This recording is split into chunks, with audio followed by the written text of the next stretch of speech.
After ഇൻസ്റ്റഗ്രാമൊക്കെ വന്നതിന് ശേഷം കുറേ ആൾക്കാർ എന്താ പറയുക, അവരുടെ ഇഷ്ടങ്ങളും അവരുടെ പേഴ്സ്പെക്റ്റീവ്സും മറന്നുപോയി.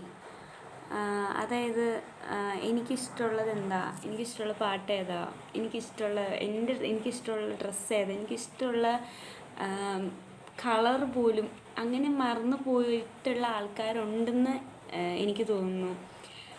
കാരണം വിചാരിക്കുന്ന പോലെ ഒരു ചെറിയ സാധനമല്ല അത്.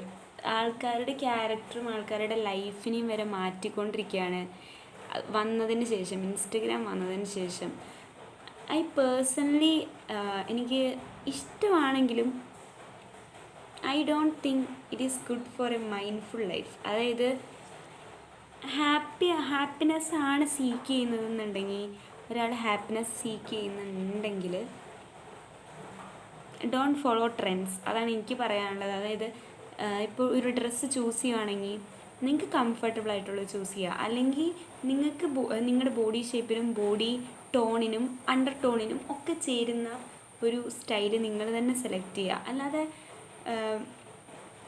എന്താ പറയുക, it is least attractive when someone choose according to the trends എന്നാണ് എനിക്ക് തോന്നിയിട്ടുള്ളത്.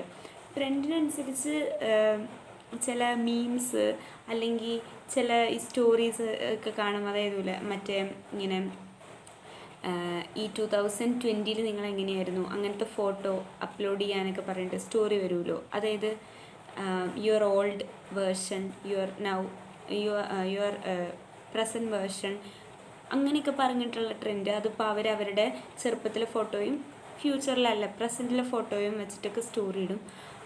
അതൊക്കെയെന്ന് പറഞ്ഞാൽ നമുക്ക് ഫണ്ണി ആയിട്ടെങ്കിലും എടുക്കാം, അല്ലെങ്കിൽ ജസ്റ്റ് ആൻ എൻ്റർടൈൻമെൻ്റ് ആയിട്ട് എടുക്കാം. ബട്ട് ലൈഫ് ഫുള്ളായിട്ട് അല്ലെങ്കിൽ ലൈഫിൻ്റെ ഇഷ്ടങ്ങൾ വരെ മറന്നിട്ട് ട്രെൻഡിലോട്ട് പോകുമ്പോൾ I personally can't accept it. പക്ഷേ ഓരോരുത്തരുടെ ചോയ്സാണ്, ഓരോരുത്തരുടെ ഇഷ്ടമാണ്. അതുകൊണ്ട് ഇതെൻ്റെ പേഴ്സ്പെക്റ്റീവ് മാത്രമാണ്.